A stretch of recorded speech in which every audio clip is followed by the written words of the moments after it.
Hi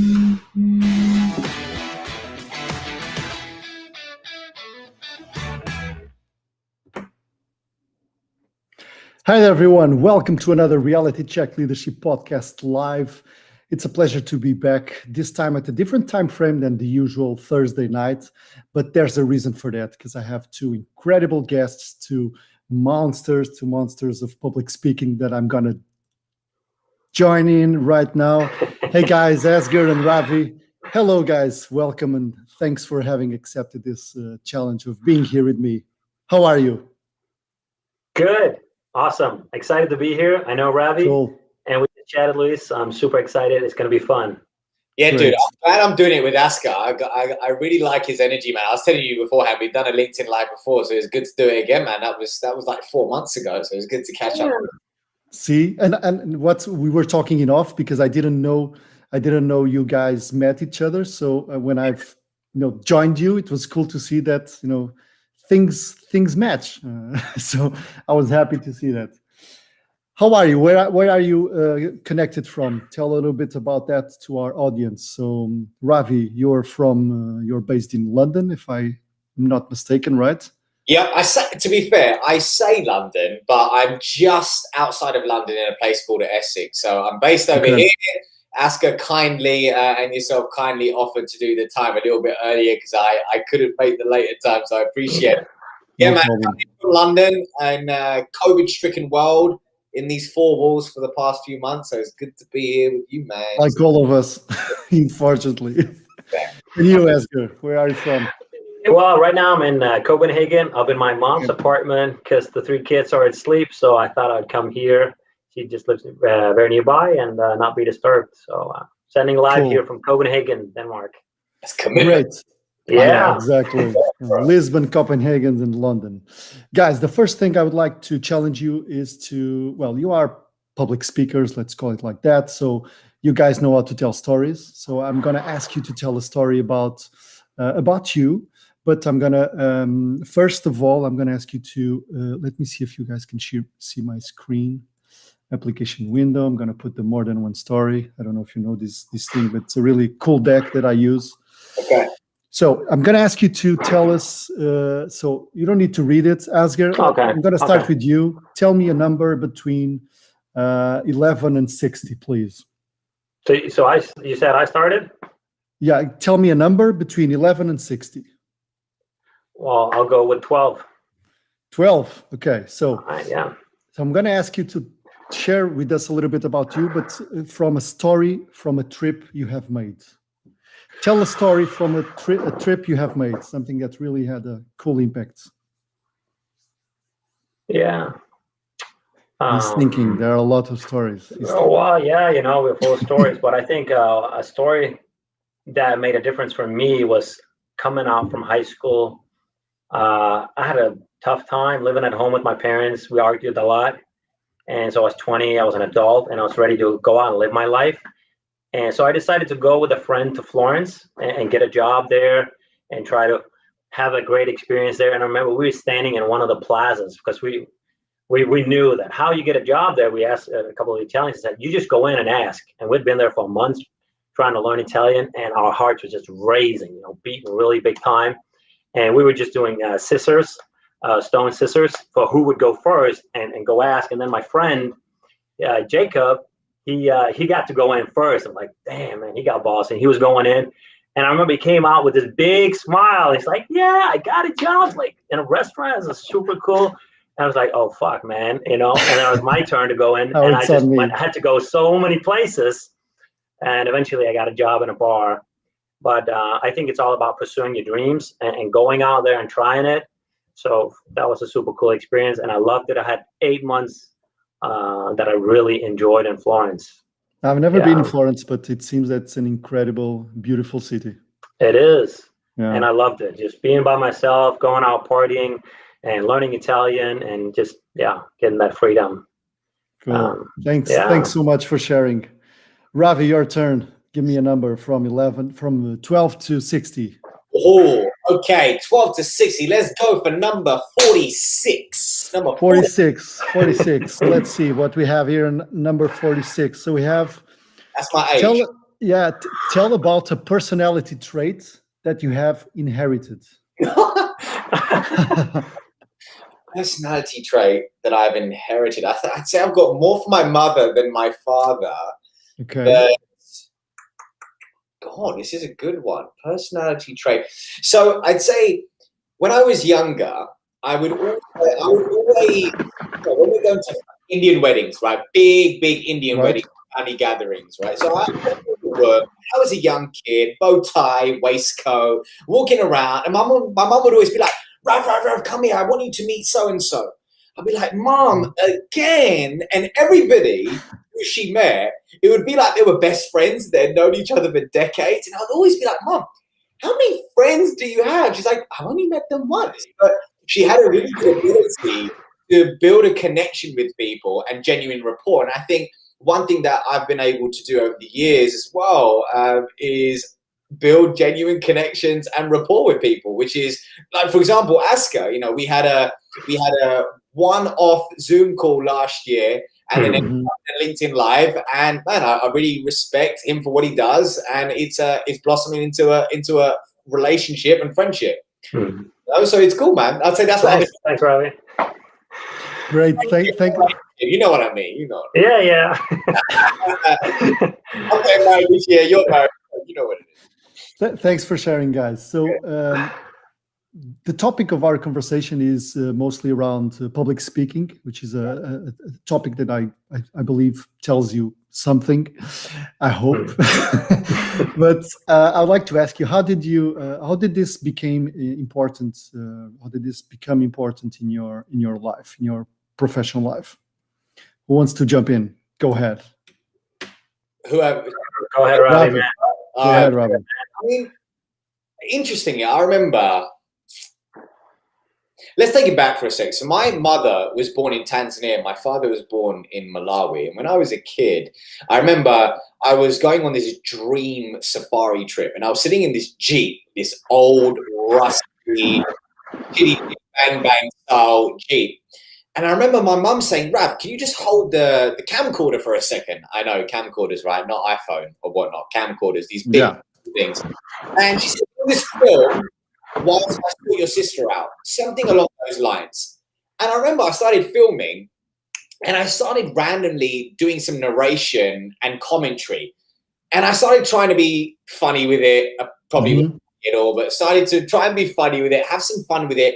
And I was glued to it. I specifically remember that moment as something where I was like, hold on, I'm pretty good at this, and I quite enjoy it. Like, I genuinely enjoyed it. So weirdly for me, dude, I never got my start as the individual who was a professional speaker or had the million view viral TED talk or whatever it was. I actually got my start all the way from then, but also when I was a kid, around 8 years old, dancing on stages. So my mom enrolled me into the same dance school as my sister, and I always wanted to quit, but deep down I loved it. But I always wanted to quit, and eventually she let me quit when I was about 10 years old, and I stumbled into acting in theatre as a teen because, get this, my best friend's father was a playwright. So funny that. One play, two play, three play, and it grew into meteor roles. And people would always be like, growing up, Brav, are you going to do this whole presenting and acting or speaking things seriously because you're pretty good at it? And in my head, I was like, no way. Like, I want to go make some money. Are you kidding me? Like, no way. So I ended up in business school in the world of investment banking. In 2016, I pivoted into TV, radio, sales leadership, coaching. And over time, it hit me, man. So many business presentations suck, which has led me to what I focus on now, which is helping leaders, sales teams, and business owners speak with confidence, become impactful storytellers and magnetic presenters so they can actually generate revenue and more impact and become better leaders, which is what we're talking about today.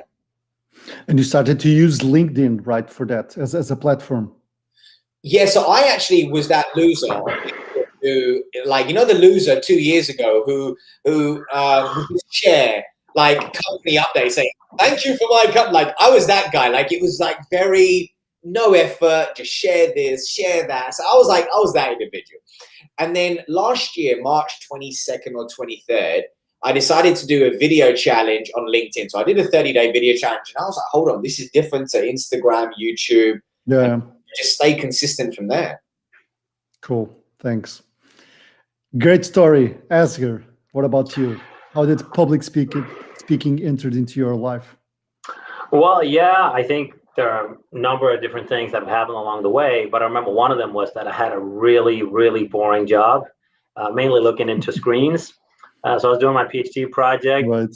and so I decided, this skill of presenting, I could see everybody pretty much sucked at the university, including myself.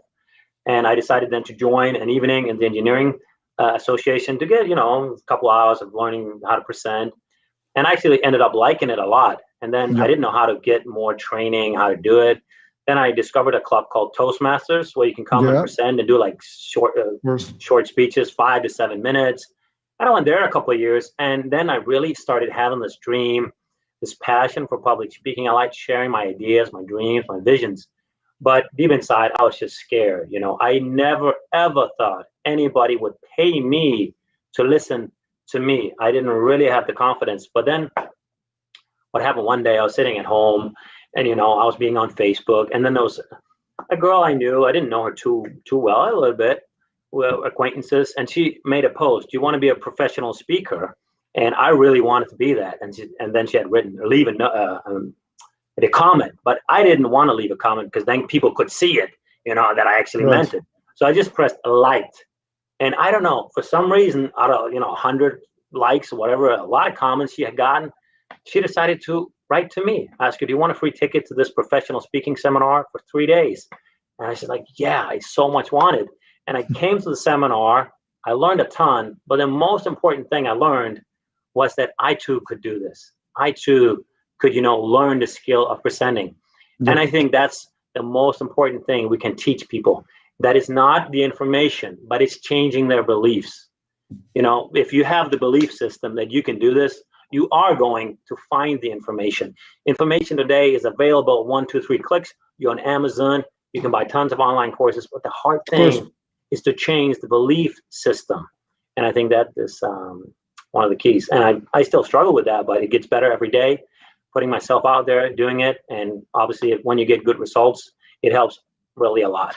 One of the questions that, and I've talked with a lot of people and a lot of teams, and when we talk about this public speaking, it's not just talking to big audiences. It can be, speaking to 30 people that are in a small conference, or talking to a team, or talking to a customer.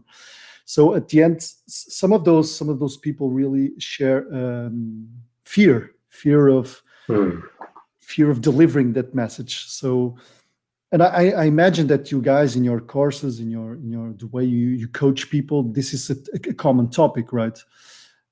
Yeah. Tell us a bit about that fear, and where does it come from? And why is it such a topic? I'm afraid of communicating a message that, in fact, I know that what I want to communicate.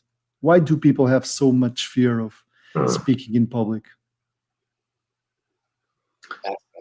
Should I go first? I'll go first. I think there's a biological reason to this, because if you stand out and you are in the top, when you're a speaker on stage, you have the highest status. People want to bring, on a subconscious level, they want to be up there and have a higher status. So there is a risk. There's a risk of, if you then deliver a really bad speech, your social status will decrease. You're not in a physical danger. Maybe our brain doesn't really know that, but there is a social thing to it. And we need to understand that the fear is real, and it's there. And we are by nature made so that we don't want to go to the extremes, because if we go to the extremes, we could be expelled from the group. We don't have the protection. But in today's world, there are so many people you can play with. There are 9 billion people. So go out there, share your dreams, your visions, your insights, and play with the people that want to play with you. And if there are people that don't like your message, cool, find somebody else. But it was different 1,000 years ago when you lived in a tribe with 30, 50 people. Then you really had to nurture those relationships. Cool. Yeah. Thanks. So yeah, I think that's Ravi, your take, Ravi, on that. I agree with that, and I really do, because before it was a rhino chasing you. Now you're speaking in front of a team, and your brain doesn't know the difference. It's Is your boss the rhino? Like, is it chasing you? You try and fight? If so, is that why you're shaking? Is that why your legs are shaking? Because actually you should be running away. Where does that excess energy and blood go? So scientific response that we have as to why the amygdala gets triggered, or the amygdala triggers rather the fight response. And the interesting thing is, for me, taking that aside for a second, one of the big things is fear of judgment. Right. If I boil it down to, if I had to like take everything, which my clients will tell me, it's always in some way rooted to fear of judgment. And the weirdest thing is, more often than not, it's not what smartypants69 at yahoo.com is going to say on Instagram, the person you don't know is living across the world. It's not the keyboard warrior. It is the people closest to you. And what I notice is the more inner work that I've done over the years, and also that my clients do, for example, one of the things that I offer in my bootcamp is hypnotherapy for clients. I don't have the expertise in that, but I hired a hypnotherapist to come. Watch out, Asger, because he might be trying something with us. Yeah, I'm totally hypnotized, man. It is a really good point, and I've actually done that. You know, I've taken therapy for a couple of bad experiences, and just I totally agree with you. The inner game, it will be our outward expression. So whenever I develop on my inside, it will show on the outside, and that's why I really love public speaking, because it's so much more than just sharing a story. It's so much more than sharing information. So the training me and you do, I think half of it is probably personal development. You know, right? So at least for my clients, it is. And yeah. When it comes to hypnotherapy, it's funny. My sister saw a hypnotherapist years ago. She's like, "Brad, this lady's amazing, raving about her. She studied with Marissa Peer." And I was like, "Man, take that. I don't want to do it. Take that woo-woo stuff over there. I'm good. And then she's like, "Brad, do it. So last year, I was like, you know what? Let me try it.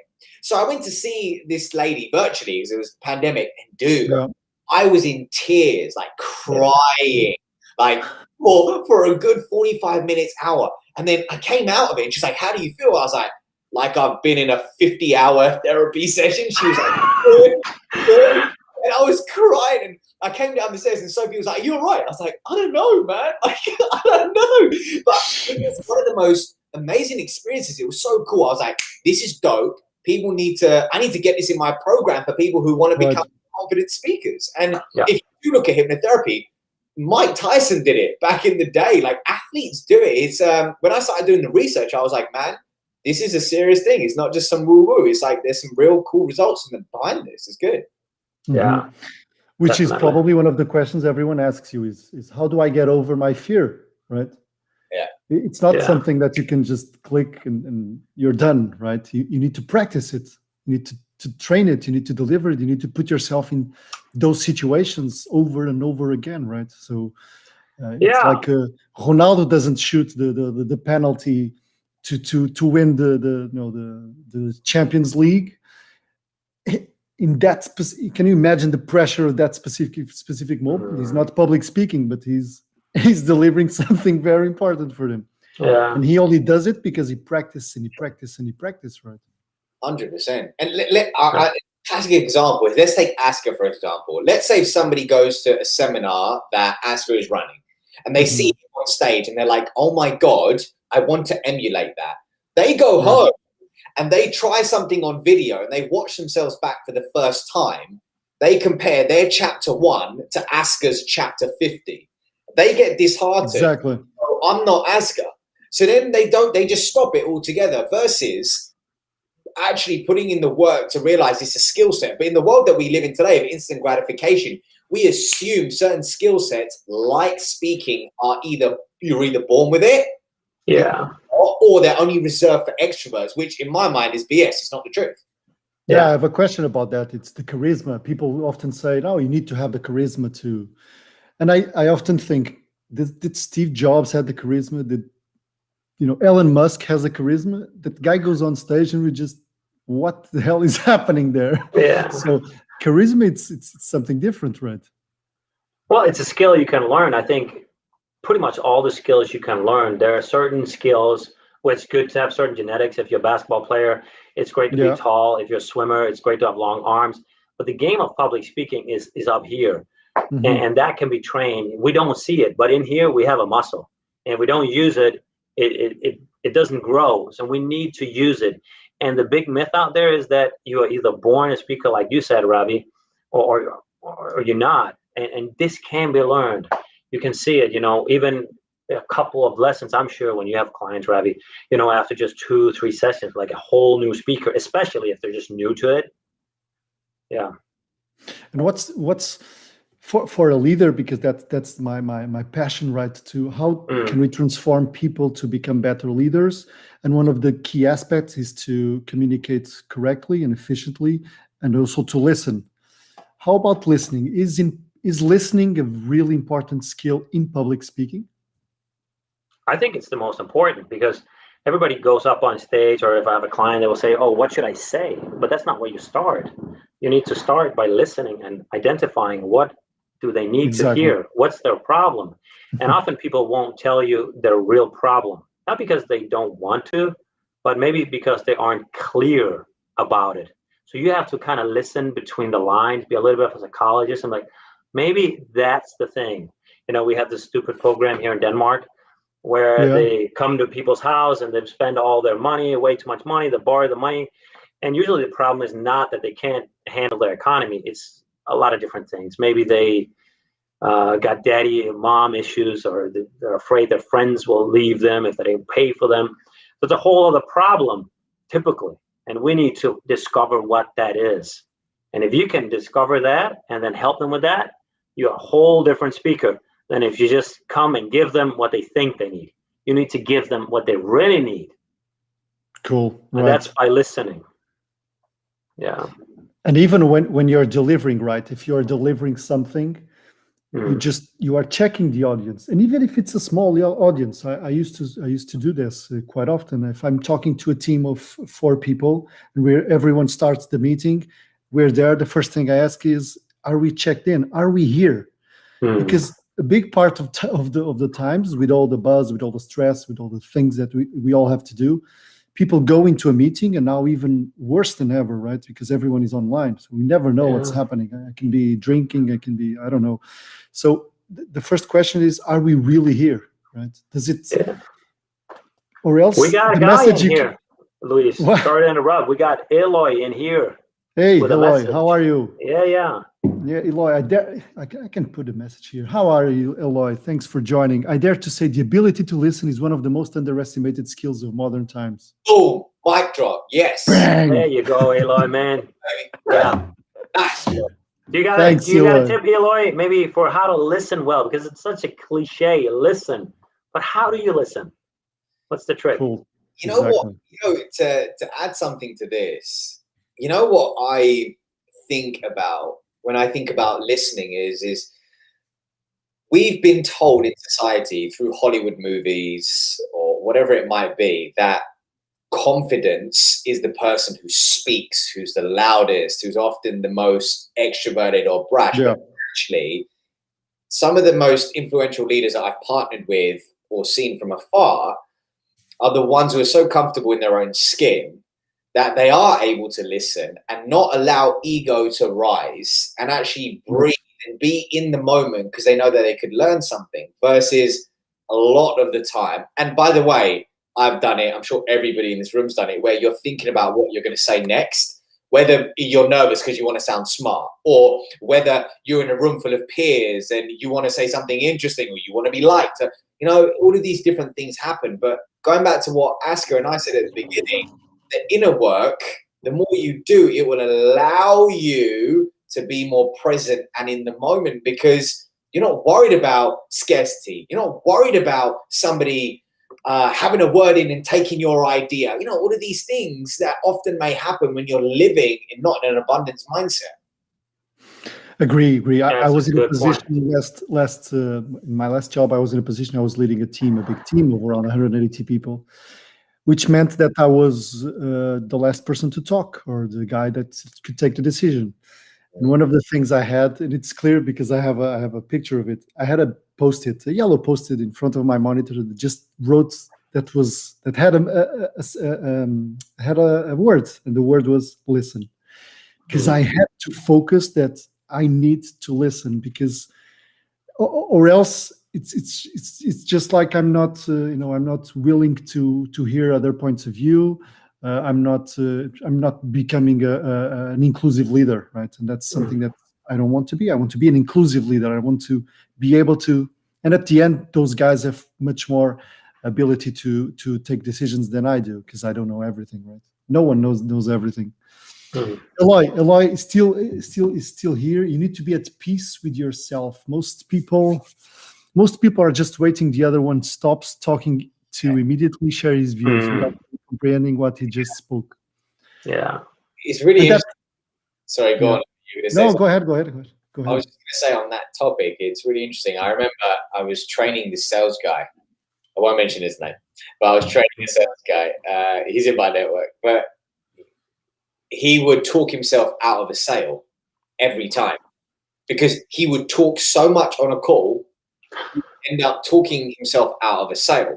Now, we were in a phase in the startup I was at the time where we didn't have the money for software. We were like, we were bootstrapping, but eventually I wanted to put some software in place where you get coaching and you see how much people are talking versus listening. But what would happen is they were sold, and then he would go on out of the sale. So it's interesting, man. It's an interesting battle, and it often boils down to ego. Yeah. What about leaders? You guys do trainings, and you guys do workshops and things like that for leaders, for people that they're in their key skills, they need to communicate effectively and correctly to people. Is there any specific subset of tools or skill sets that you believe a leader should have in order to improve the way they communicate to their teams? Would it be different to anyone else? I've hogged the mic. You go for it, bro. I'll go after you. Go. Well, I don't think it's that different, but I think it's really important as a leader that you can tell a story, you can craft that vision, and then people will buy into the vision and be part of it. Like Steve Jobs was just a master of this. He could really tell stories. If you listen to his speeches, those are all stories, and that's why people bought the products.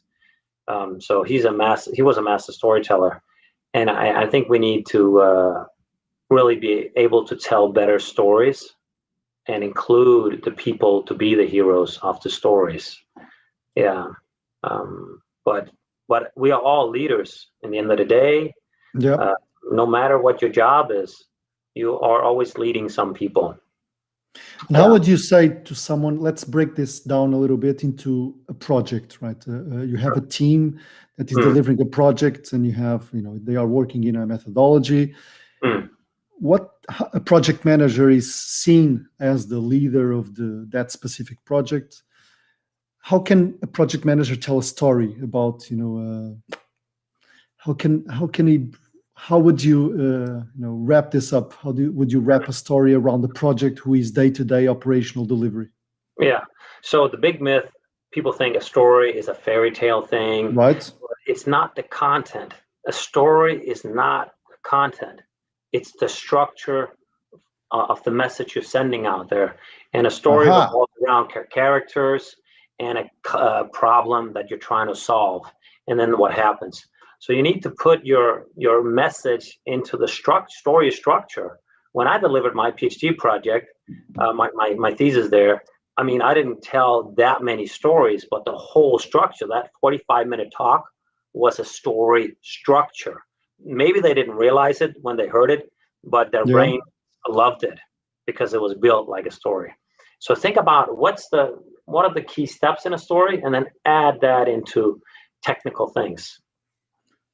That's something we can learn, right? Learn the structure and learn how to. And the science is out there. The methodologies are out there. We know what engages the brain. We know it's not just information. People will not take the information if it's not told with emotional impact, if it's not told in a story format. And if it's not told in a story format, we will change it so it becomes a story, and we leave out things, add things. And there's plenty of science out there showing we love stories. But we got to know the structure. That goes to one of your last videos, Ravi, where you're talking about delivering the presentation content in a not in a in such a professional, official manner, to do it differently, right? Yeah, man. As in, I mean, we can touch on that, but like we could talk for hours on that. So we can touch on that. But what Asker just said, what's really interesting about what he said is leaders will often tell people what to do because they've got a message from the CEO, who's got a message from the investors who said, we need this, we need that. So suddenly they feel the pressure. So instead of taking the time of buying people into the vision, they say, okay, the investors say we need this, this, that, let's get it done. Let's go. And you expect everybody to be on board. That's not how it works, but we see it all the time. Right? And what's very interesting is what Asker mentioned about having people buy into your vision. And Steve Jobs, I would actually say he was very charismatic. Because I think so. Yeah, because this is my perspective, is that of course. Different on different people. But what we think of charisma is, okay, it's James Bond, it's Harvey Specter from Suits, right? But it's different on different people. And I think when we try as leaders to be somebody or something we're not, that's when we speak inauthentically, because now more than ever, people can smell a fraud, right? Yeah.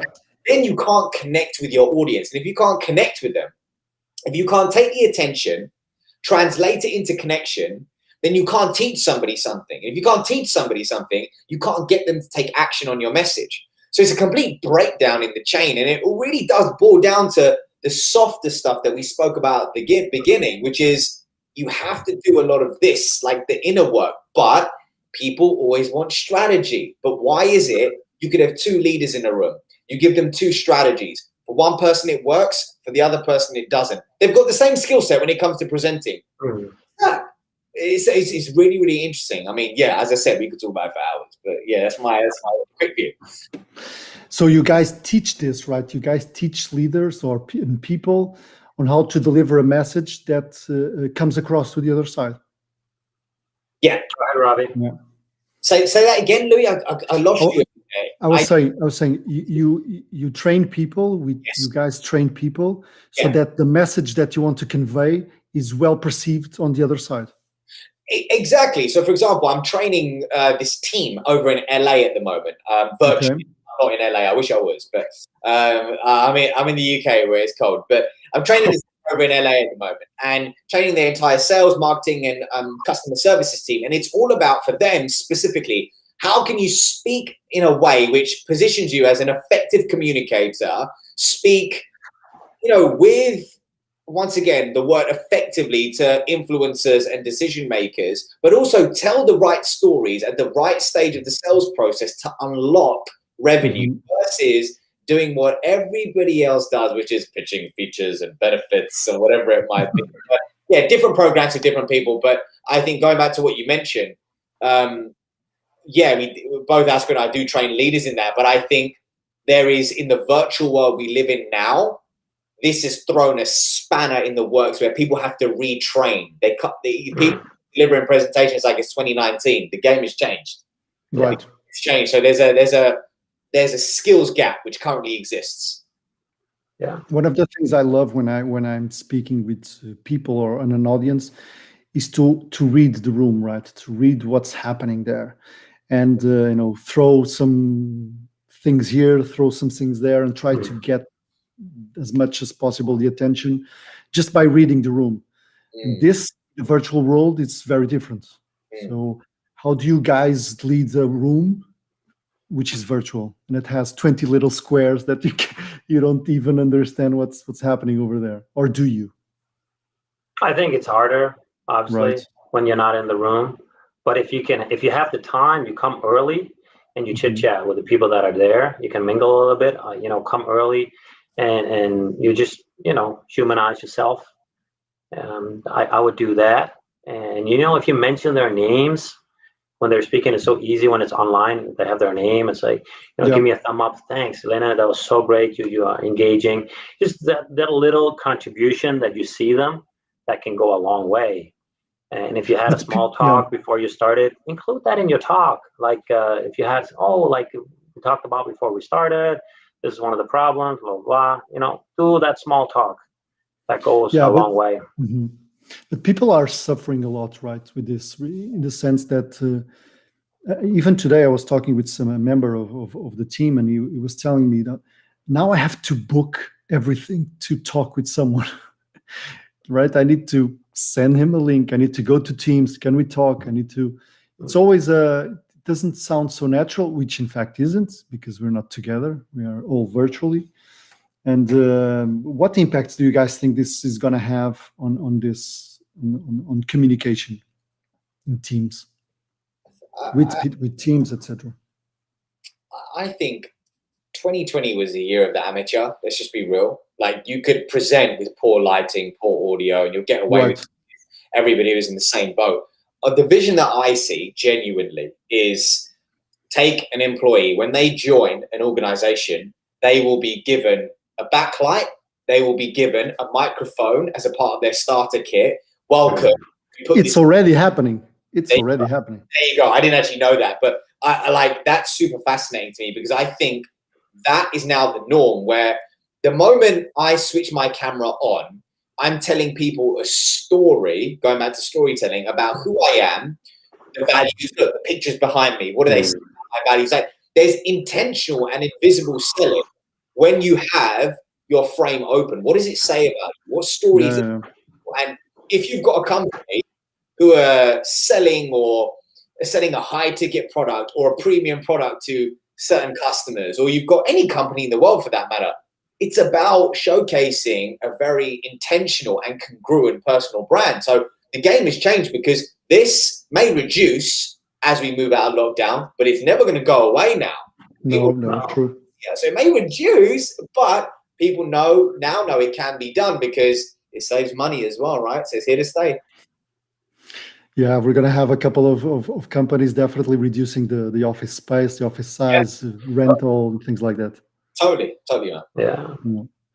But it's pretty challenging for people that are used to work, especially here in the southern countries.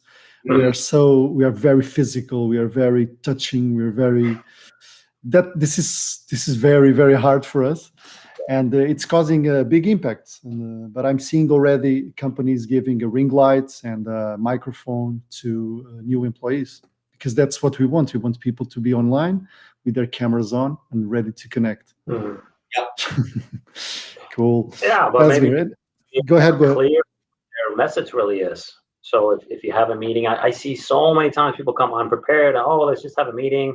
Well, what's the point of the meeting? You got to be prepared. You got to know what is the problem you want to talk about, and maybe people get a little bit faster to it with the online medium.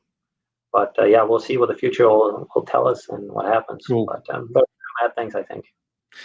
I'm interested in understanding what the people who you work with, what are their key questions. So if I'm doing a seminar, workshop, etc., what are normally the doubts that people have, people that want to improve public speaking? What are the things that they usually ask you? I'd say it depends on who I'm speaking to. So, for example, if I'm speaking to an executive, it's different to if I'm speaking to somebody in the sales team, but in general, when it comes to speaking with confidence, if we take that element of things and being a better speaker in general, they always come with the idea of, there's one common theme, which is, how can I reduce my mind moving faster than my mouth? Because what happens when my mind moves faster than my mouth and it's going like this, we start speaking fast and we can't really build a connection. It sounds like Jim Carrey. It doesn't sound good. So that is I'm going to short clip that, just to tell you. You can take it. A lot of the questions come around reducing the white noise up here, reframing the inner voices. So I talk about the inner voices that we have. For example, the demanding CEO. You can't make a mistake. You can't make a mistake. Or the intern, oh my God, what if the battery goes on this interview? What are we going to do? So there's all of these different voices that we have. And it's about how can we reframe them. So a lot of it does come down to the superficial thing of, oh man, I just want to tell better stories. Oh man, can you just I just want to speak with confidence and conviction and with impact so people listen. But once you go deeper, want a pizza, but they really need the gym. You know what I mean? People want the pizza, they really need the gym. And often what they actually need is not necessarily the gym. They need a stronger why to ensure that they keep going to the gym to put down the pizza. So it's really fascinating the way people come to you with questions, because often it's deeper than they realize. Right. No, it resonates to me, to be quite honest, a lot. And I always, especially in English, because it's not my native language, but I usually tend to I always try to simplify, but I see myself over complexifying the stuff I want to say, because I think in Portuguese and I want to say it in English, and it's hard to communicate in a different language for a non-native speaker. So, but Asger, you were going to say something about this. Yeah. So what we were talking about? Common questions. Common questions. Common questions. Yeah, a lot of with like Ravi said, things they think they need, but in reality they need something completely different. A lot of people come and ask, "Oh, how do I make better slides?" Well, do you even need slides? Because typically the presentations are quite boring if you use slides. I'm not saying you should never use them. You can, but first you got to ask yourself, does this help my audience or does this help me? And then I totally agree with you, Ravi, about the thing, your mind racing. And one topic I really love is this flow state. And I remember for years, I wasn't in it. I didn't know what it was. But then, when you grow with your confidence, it's just like you're there. And I don't know if you've tried it, both of you, the time just flies. It's just like it can go really fast, but it can also go really slow. And you're so immersed in that place. And it's like another voice speaking to you. It's just like it comes to you because you are feeling good about it. You're challenged. You're delivering your best. So go into flow state. And that comes when you're challenged, but you're also competent. And how do you become competent? Obviously by training and rehearsing, doing it over and over again. Yeah, it's not going to be a click, right? People need to practice. People need to do it in front of a mirror or next to people. They need to practice that delivery, right? But also I think the coaching, that's what changed for me. Like I was way too slow to ask people for help and pay help, because you can get a lot of free advice, which is good when you're starting. But pay a serious amount of money, because let's be real. If you pay a little bit, you're going to get a little bit. If you pay more, you're probably going to get more. Not always, but that's usually the case. So I say, if you really want to get good, find somebody with a credible history that can deliver great speeches, has shown that they can help other people, and sometimes I'm just amazed other speakers that have no speaking material on their webpage. I don't know if you're good. You might be the best in the world, but why not just 3 minutes? That sometimes can do the job. So let me know. What's the hardest part for you guys? Imagine that you're delivering a talk or a pitch. What's the hardest part? It's the preparation, the delivery. Where do you guys feel where do you spend more time preparing it? I think the hardest thing, for example, is getting before the presentation even is being crafted, or your message or your story, is the 7 questions you should ask yourself. Who am I speaking to? Who is the one person? What is the big one that's keeping them up at night? Like genuinely deep stuff, not the superficial stuff. What have they tried that hasn't worked? What vehicle are you going to take? What is your unique methodology to get them from pain to glory?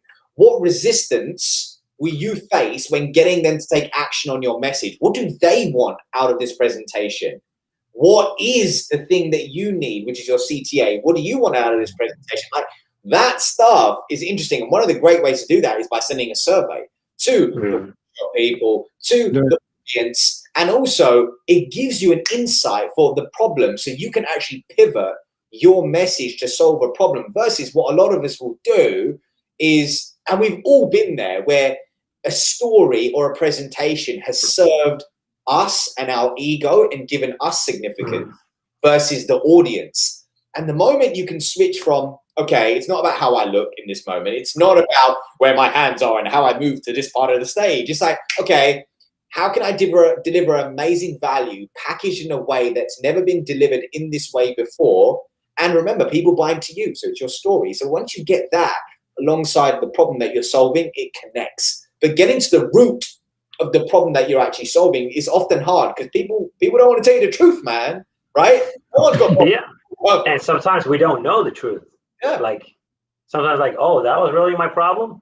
Yeah, you had daddy issues, and that's why you're scared when you get up on stage because you want to look good. You were used to I would get appraisal if I did well in school, not just because I was myself. So in the beginning, when I went up on stage, I wanted that approval. I thought, hey, give me some love, but that's the wrong way to get it. Just be yourself, share it, and help people, like you're saying, Ravi. So our why, really, and then help people. Yeah, and people. Thanks for that, guys. Really cool.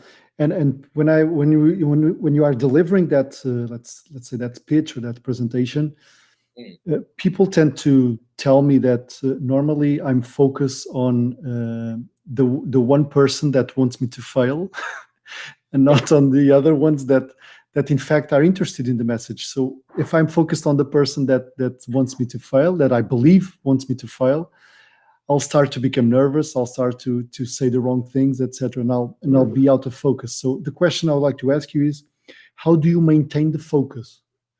How do you go back to exactly what you want to tell, and you get out of all the influences that's going to be there, and that will make you divert into different things?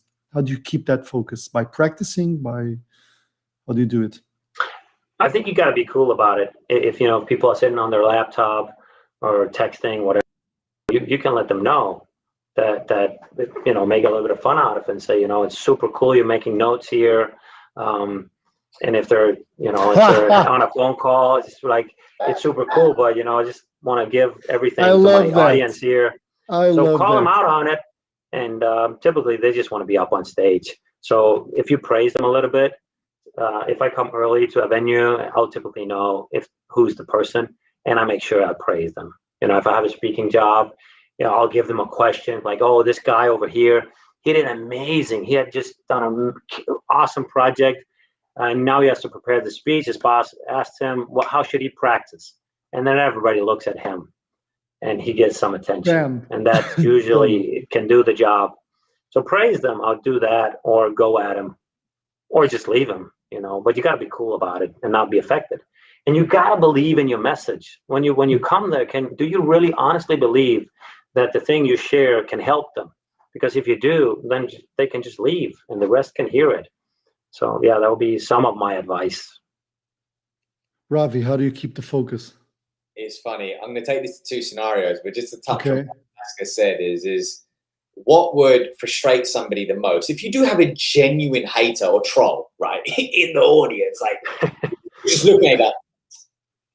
Wow. If you got somebody like that, what's going to frustrate them more is you going deeper into you and actually being more authentic than ever before. So it's funny. The more real you are, the more people you will annoy, because everybody's personality, when we're being real, is going to repel some and appeal to others. So it's quite interesting. It's like when we try and be liked by everyone, we don't actually add value to anybody because our message is too universal. It's too here, there, and everywhere.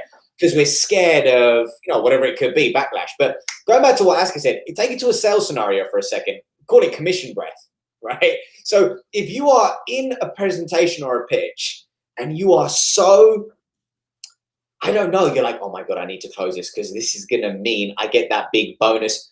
People can tell everything from your energy to the way that you speak, your tone, how rushed you make the actual talk, how fast you speak. The clues are everywhere, man. So it really does boil down to being detached from the outcome of what the presentation will actually mean. And that often, what I mean by that, I know that sounds woo-woo, but stay with me for a second, is your presentation will not be perfect. And I think being in acceptance with the fact that you can't deliver every line, like people want to deliver a line or their entire presentation word for word perfect, but actually imperfection is what creates connection and allows you to make somebody feel understood. But the problem is when we're trying to be perfect, it becomes about us, and it just becomes self-fulfilled. So it's really interesting. It goes back to that point at the beginning of the inner work, but also understanding that through time, the more and more that you do and the more reps that you do, you'll become better about using your mess ups. I nearly swore, but mess ups on stage as a moment for, I mean, Asker and I spoke about this. By the way, Yeah. do you remember my next line? Like just owning it in the moment, because people are like, oh, this is human. So it's really interesting, letting go of perfection. And then the next thing is as well is, if we think about a person who is trying to be somebody that they're not, or portraying a specific image or perception of something, they often might be on edge the entire time because they're worried about being exposed, or they're worried about being asked certain questions in the Q&A, or they're worried about somebody digging deep into certain parts of their story. So what can happen is it goes back to you. You live inside of your own head and you don't deliver in an authentic way. And I think it does boil back down to, okay, you don't have to be like Asker. You don't have to be like Rav. You can solve a problem in a different way and maybe even yield better results than Rav and Asker. But if you don't own your experience and allow it to become a part of you are, because you're like, no, but this person did this, that, I have to be like them. You never really allow yourself to step into your power of solving somebody's problem. And as we know, people find. You know, that remind me something when you were talking about, being yourself and being authentic. I did a presentation. I love to experiment things, deliver things in different ways, video, audio, I don't know. I tried different things just for the fun of it. And I did one a 2 years ago. It was kind of on a kickoff. All the team was there. And I did a doodle, the doodle where you draw. So I had a video of a doodle of the whole history of that year. And I've decided to put the video passing with the doodle. So it was a writer painting the stuff that I wanted to convey. And then I was in front with the mic speaking. And I practiced all over again to see, I want to deliver this in this manner, etc. And nothing could have prepared me to what was happening, to what happened. Because when I was on stage and I was looking to all the team that I've helped build, with whom I had an incredible connection, it was a 3-minute video, and I clearly remember from the second minute, I just wanted to cry, because I was feeling the message in such a different way than the way I've practiced it. And at the end of my eyes were completely just blown away, because I was conveying the message it was me. It was not me practicing anything. It was just what I was feeling, sharing it with the audience, and the impact it had with the team after was incredible, because they felt that vulnerability. They felt that I was really being myself. So when you touch the topic of authenticity, I think that makes a huge impact. People just sometimes need to be themselves. It's going to resonate better, right? I would say always, but we're also different. It depends on the setting. And I think that speech you gave, probably because you practiced it so much, it made it easier to share the other things that came out. So that what happens a lot of times to me, you practice certain things, but then you're there, you say something else because the mood is different, the people respond differently. But you got to put in that practice in order to do that. Of course. And people think you just, it's like you can semi-wing it if you practiced a lot, I'd say. Do you guys have any cool history or any cool thing that happened to you? Any blooper, any issue that you guys had on delivering something? And do you remember any story about that? Well, it didn't go well. Yeah, that didn't go well. That was unexpected. Yeah, I remember one time a few years ago. I had my twins. They were probably about 8-9 months at that time, so sleep was not really what I was getting most of. And I had a morning event. I was speaking at 7. And usually I'll get up early and, practice, warm my voice up and my mental state. But I skipped that because I wanted a little bit more sleep, because it was also early in the morning. And I came there and I just noticed, wow, I could just feel the nerves. And it was like a cold engine. And the room just, I didn't connect with that room. Right. And that's the only time I've never ever gotten a testimonial that I would usually always get. So after that, I thought, you always warm up like a super athlete. Don't just go there and think you can wing it. Tony Robbins, I interviewed one of his guest speakers. He will warm up before he goes on stage. He's the best, best paid speaker in the world, probably. He'll warm up and like, if he warms up, I think I should warm up too. Cool. And after that, I've always warmed up. Yeah. What do you do in a warm up? What does that mean? Oh, warm up. I'll do not so much. I will do some breathing exercises because that can really calm you down. Right. I will listen to some good music. If I have a good time, I'll go out and have a walk. Because like you were talking about the rhino chasing you. So if you're in the savannah and you're walking, you're not being chased. You're telling your body, I'm in a good state. If you go out and run, you're like, I'm scared. Right. So watch something that can make you laugh. If you don't have anything, you can just start laughing, by yourself, and your body will feel that. So Ravi, what about I have a whole list. It's really interesting to say that. So going back to the concept of like nerves and fight or flight, and the routine. So it's 2nd of November 2018, and I'm about to go on stage at the London Excel, and I had like 7 minutes to go and position our startup and sell it to a room of buyers, investors, tons of people. And I remember I was sitting on this wooden box, and I'm really short, so my legs couldn't even touch the floor. And I'm like high, and my legs they're kicking it. And I remember I had these white headphones on, and my eyes were closed, and I didn't realize how loud I was doing it, but I was going.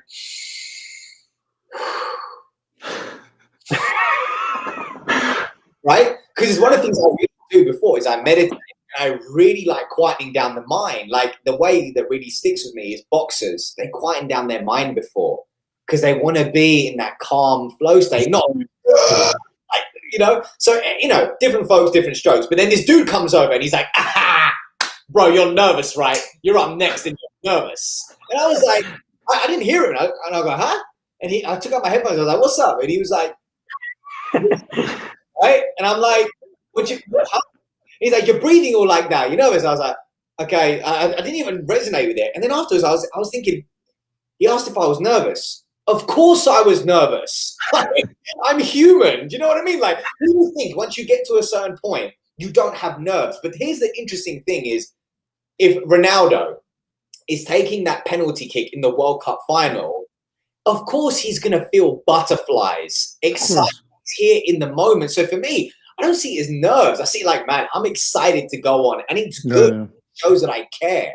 So it's about the reframe. But this idea that you get to a certain point and you'll never experience that. Well, man, I hope that never happens, because I want to care about what I'm doing. Because if I just walk on like, hey, what's going on? It's just like, I've not really done the right thing. Guys, I had exactly that feeling before entering in this life. I've never had talked with you guys. Yeah. I'm doing this, quite recently. Yeah. So I felt the butterflies. What am I going to do? How my English is going to turn out, etc., etc. Yeah, we're all learning, and I'm definitely learning with it. Guys, we don't have so much time, but I would like to ask you a final question about a book, a reference, a talk, something that has somehow inspired you or influenced you. It's what we call here in Portugal the Momento Marcelo, which is our president, and our president had a TV show where he showed the world books he was reading. And he did it in a really cool way. So I would like to ask you for my moment, Marcelo. So what books, what talks, what things have inspired you in your lives that you would like to share with us? Asger, you can go first. All right. Actually, I brought a book. I brought this one. It's called, it's called Peak. Secrets from the New Science of Expertise by Anders Ericsson. Unfortunately, he passed away. But I'm a big fan of science. I really like that. And, there are a lot of great biographies out there of people who have succeeded. They've written down their stories. There are obviously a lot of value in this. But in here, this is a way where they have peer-reviewed, a lot of experiments. We've taken a lot of people and shown what is it we need to do in order to excel and do really, really well. So I can just highly, highly recommend this one. It really breaks it down. It's like 30, 40 years of compressed science within high performance. There are so many myths out there. There's so much